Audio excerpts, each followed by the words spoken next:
This is a review for the Roborock H6. The H6's airflow was measured at 35 CFM.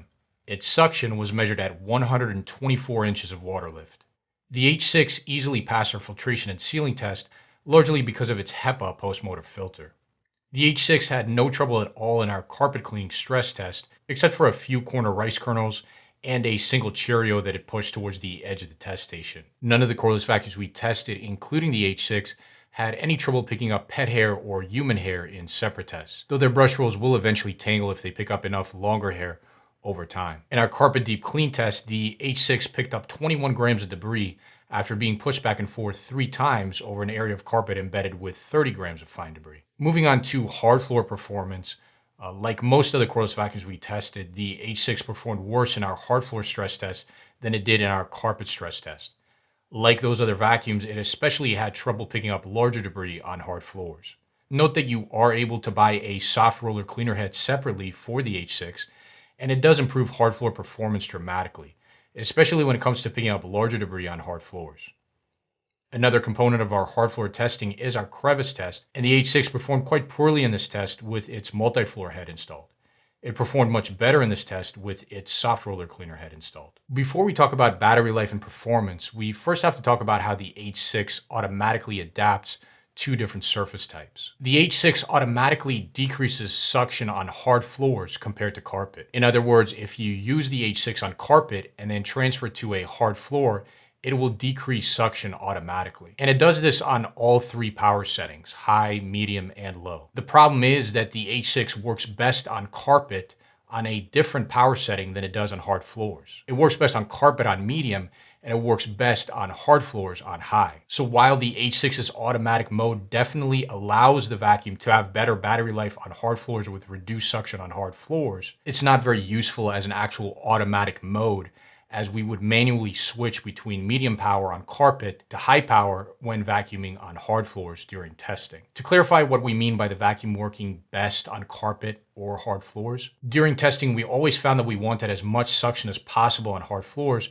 to pick up debris as quickly and efficiently as possible when vacuuming with the H6. This meant that we used the H6 almost exclusively on high power on hard floors during testing. This applied to almost all of the cordless vacuums that we tested. We wanted to use almost all of those other cordless vacuums on maximum suction on hard floors because they really didn't work very well at all on lower power settings. On medium, the H6 had a runtime of 34.5 minutes on hard floors. But again, we found its performance to be much better running on high on hard floors than it was running on medium. And on high, the H6 had a runtime of only 11.5 minutes on hard floors. On carpet, we looked at deep cleaning performance to evaluate what setting was sufficient for regular cleaning, on what setting the vacuum would work best. If a vacuum provided sufficient deep cleaning performance on lower power settings, we would use it on those lower power settings. Only 5 cordless vacuums we tested qualified being used on lower power settings while still maintaining a high level of deep cleaning performance. And of those 5 cordless vacuums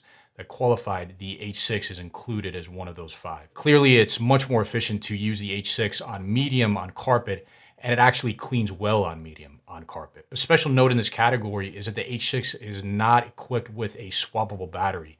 Its battery is permanently attached to its main body. Most competitors in the same price range do come with swappable batteries. For example, all Dyson V11s, the LG A9, and the Tinko S12, they all come with swappable batteries. An extra swappable battery can essentially double the battery life of the cordless vacuum, and this is something that is not possible with the H6. Next, we have ease of use. The H6 is light in the hand and is very easy to maneuver because of it.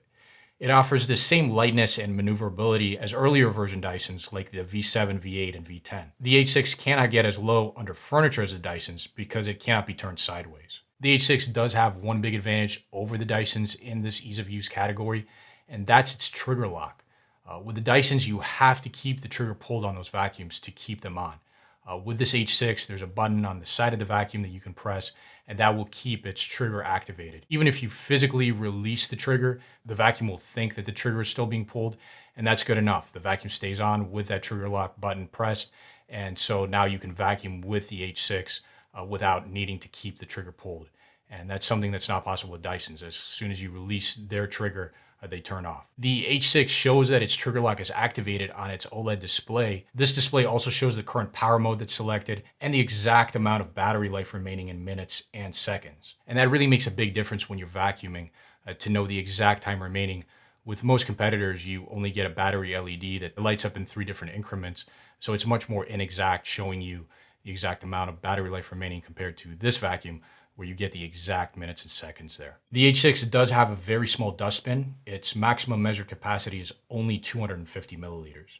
Like Dyson's, the H6 does not stand up on its own, and like Dyson's, it comes with a wall-mountable dock. Moving on to what we like and dislike about the H6 in general, first let's talk about what we like. We definitely like the level of suction this vacuum provides. No other cordless vacuum we tested so far provides more measured suction than this H6. We also like this vacuum's carpet cleaning and hard floor cleaning performance, especially when it comes to visible surface level debris. We also really like its battery life and performance on carpet, as well as the fact that its OLED display shows the exact amount of battery life remaining in minutes and seconds. Moving on to what we dislike about the H6, the vacuum's deep clean performance is not as good as many other competitors at the same price point. Its performance in our crevice test was also not very good with its multi-floor head installed. We also don't like the extra small dustbin of this particular cordless vacuum. Most importantly though, we have a few issues with the vacuum's build quality. The overall build quality and quality of materials used for this vacuum is very good.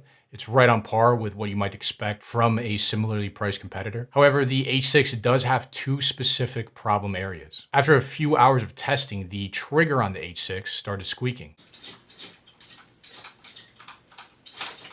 No other cordless vacuum we tested exhibited this same behavior. The wheels on the cleaner head of the vacuum also started making noise after extended testing.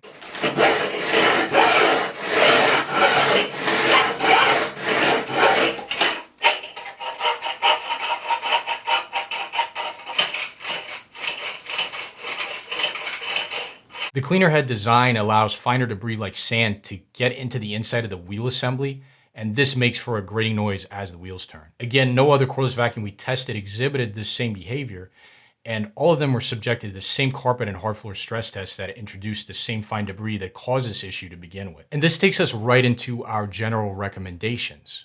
We simply cannot recommend the H6 solely based on these last 2 issues. Now, the squeaky trigger issue, it could have been a one-off issue with a particular vacuum we purchased for this review, but that's still an unacceptable quality control issue for this vacuum. The wheel issue is definitely the larger issue though, as it's not a quality control issue. It's actually a design issue. The way that the wheels are designed, the way that the cleaner head is designed allows for this issue, and that issue will continue as long as the cleaner head is designed in this way. Cordless vacuums we do recommend don't have these same issues. They also tend to offer at least the same level of cleaning performance as the H6 with the swappable battery and a much larger dustbin. We do test new cordless vacuums all the time, so check the description of this video for all of our latest recommendations, and thank you for watching.